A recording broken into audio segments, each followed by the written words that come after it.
how the strong man stumbles, or where the doer of deeds could have done them better. The credit belongs to the man who is actually in the arena, whose face is marred by dust and sweat and blood, who strives valiantly, who errs, who comes short again and again, because there is no effort without error and shortcoming, but who does actually strive to do the deeds, who knows great enthusiasms, the great emotions, who spends himself in a worthy cause, who at the best knows in the end the triumph of high achievement, and what the worst, if he fails, at least fails while daring greatly, so that his place shall never be with those cold and timid souls who neither know victory nor defeat.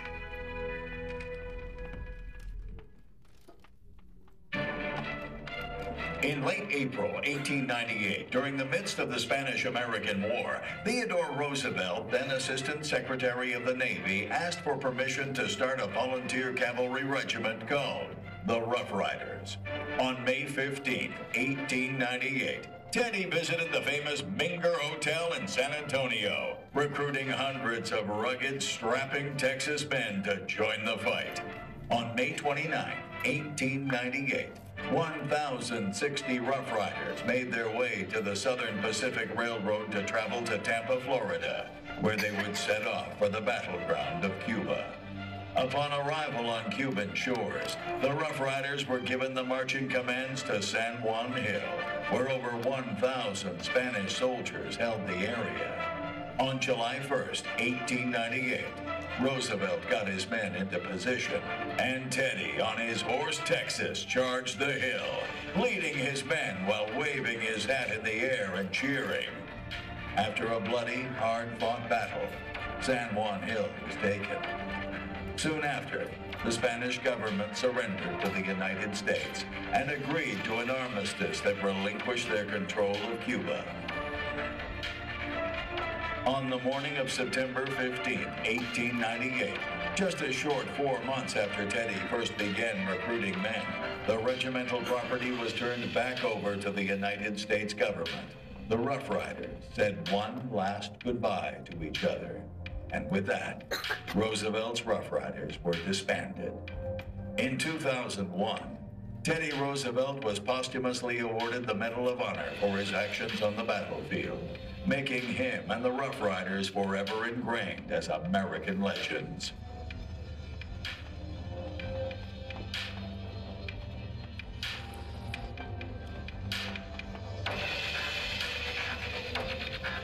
In 2001, Mandalay Sports Entertainment and Southwest Sports Group reached an agreement to purchase the Shreveport Captains and ultimately bring professional baseball to Frisco, Texas. On July 4th, 2002, the team announced it would call itself the Frisco Roughriders, an ode to the American legends who so bravely volunteered under the command of Teddy Roosevelt, many of whom were proud North Texans and even former Texas Ranger lawmen. Over 100 years later, Texas Rangers would once again partner with Rough Riders as the Frisco Rough Riders became the AA affiliate of your Texas Rangers.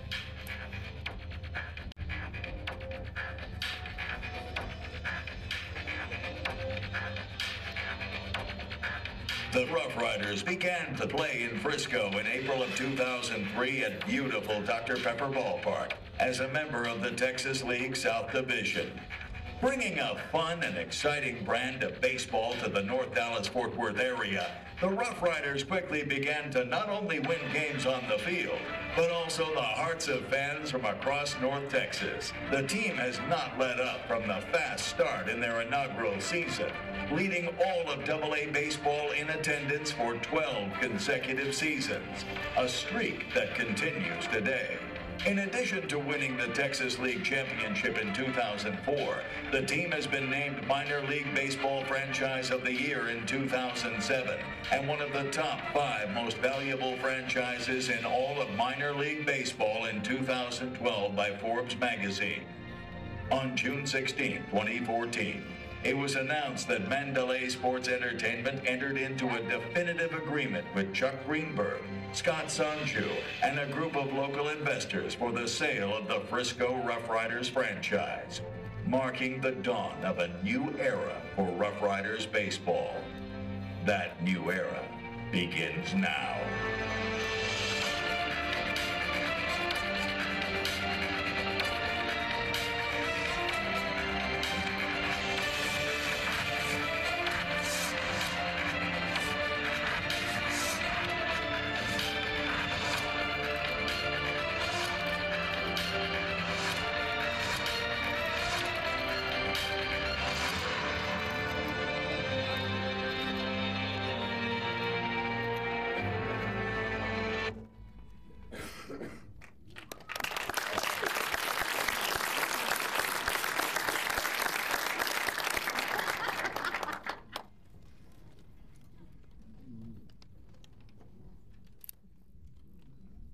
Ladies and gentlemen, it is my honor to introduce the chairman and CEO of the Frisco Roughriders, Mr. Chuck Greenberg. Hello. Well, on behalf of Scott Sanju, myself, and our entire ownership group and management team, I want to thank everybody for being here today. This is a very, very exciting day for all of us. What you see behind me and what you're about to see culminates 7 months of planning. On our branding process, we worked very closely with Brandios, the industry leader in their field. We've had the pleasure of working with previously with our other franchises in Myrtle Beach, State College, and Altoona. And when we got together, beginning in July, actually before we even took over the franchise, we gave a lot of thought to what we wanted to do. We knew that Roughriders was a great name. And we know that the real Roughriders have a tremendous legacy right here in this region. But we felt that over the years, that had been lost a little bit. So we decided to go deep.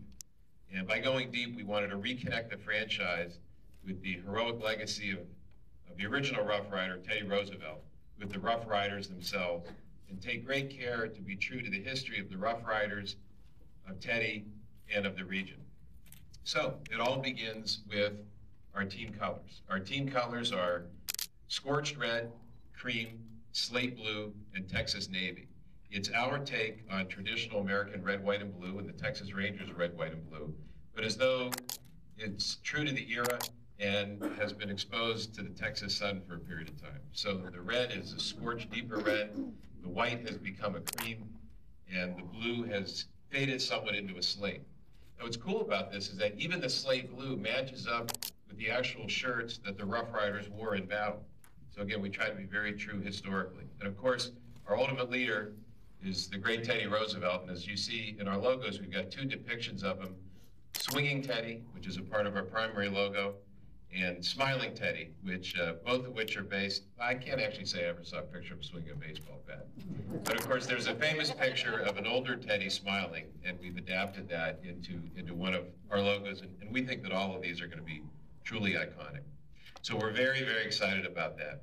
And how are we translating that into uniforms? Well, let's take a look. The first uniform that we're going to show you is our new home uniform, and here it comes.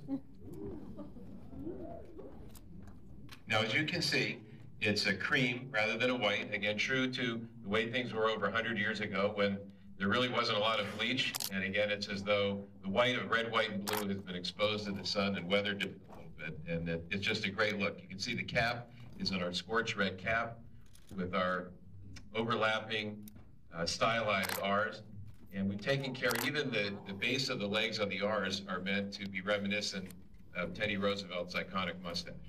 So that's our home uniform. Next, our road uniform, our road grays, on which we proudly bear the name Frisco across the chest.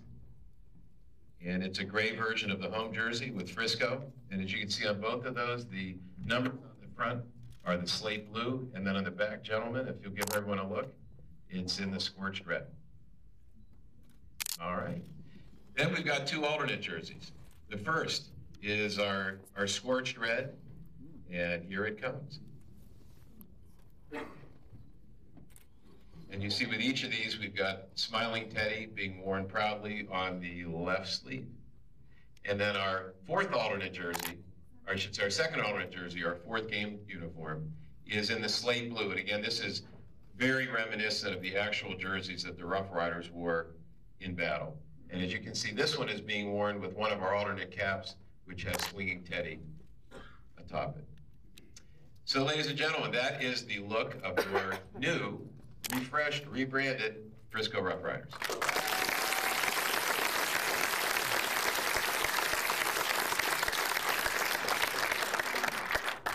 All right, gentlemen, go take some batting practice.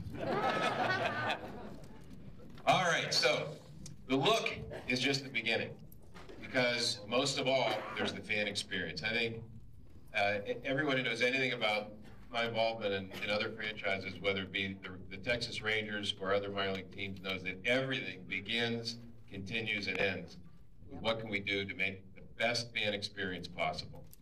And you got a little taste of that last year with some of the things that we talked about and that we put into play. But what we wanted to do was after 12 seasons with Dr. Pepper Ballpark, we want to look at what could we do to refresh the experience. You know, Dr. Pepper Ballpark is a remarkable facility, but after 12 years, times change, and it's time to really think creatively about how to refresh things. And we have enjoyed working off of a platform of a phenomenal relationship that Scott Sanju and the entire leadership team had established with the city of Frisco in the past. And we've been able to build upon that and work very, very closely with Mayor Masso, George Purifoy, Ben Brazina, Jim Gandy, City Council, and the entire board of the CDC. They have been phenomenal working partners. And what we're about to show you would not have been possible without the incredible spirit of partnership that they've offered to us and which we've been happy to enjoy. So without further ado, we've got another video to show you that gives you just a little bit of a taste of some of the physical changes coming to your Dr. Pepper Ballpark this season. So take it away.